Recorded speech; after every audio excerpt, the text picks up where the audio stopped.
சந்தையில் ஒரு பொருளை விற்பனை செய்யும் போது அதற்கான ஈர்ப்பை வாடிக்கையாளர்களிடம் அதிகப்படுத்தி விற்பனை செய்வது வியாபார தந்திரம்.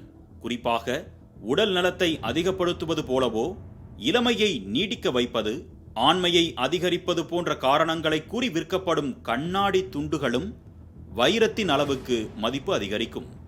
இந்த வியாபார யுத்தியை பயன்படுத்தியே பல்வேறு மோசடிகள் அரங்கேறி வருகிறது. அப்படி ஒரு சம்பவம் தான் தமிழகத்தின் முக்கிய சுற்றுலா தலமான குற்றாலத்தில் மும்முரமாக நடந்து வருகிறது. குற்றாலம் அருவிகளில் குளிப்பதற்கு வெவ்வேறு மாவட்ட மாநிலங்களில் இருந்து வருவோர் ஆனந்த குளியல் மட்டும் போடாமல் மசாஜ் போன்றவற்றிலும் ஈடுபடுவது வழக்கம். இந்த நிலையில் சுற்றுலா வரும் பயணிகளிடம் ஆண்மையை அதிகரிக்க செய்யும் அளவுக்கு தங்களிடம் அருமையான மருந்து இருப்பதாக கூறி எறும்பு தின்னிகளை விற்றுள்ளது ஒரு கும்பல். பாங்கோலின் என்ற எறும்பு தின்னி என்ற ஒரு உயிரினம் வாழ்வதுண்டு. மண்ணில் எறும்புகளை தேடி தின்னும் இந்த பாங்கோலினுக்கு பல்வேறு நாடுகளில் மதிப்பு அதிகம். ஆஸ்துமா, புற்றுநோய் போன்ற நோய்களுக்கு பாங்கோலின் அதிகம் வேட்டையாடப்பட்டு வருகிறது. எறும்புகளை அதிகம் தின்னும் போது அந்த எறும்பானது காது வழியே சென்றுவிடக் கூடாது என செதில்களால் நன்கு அடைத்துக் கொள்ளும் இந்த பாங்கோலின்.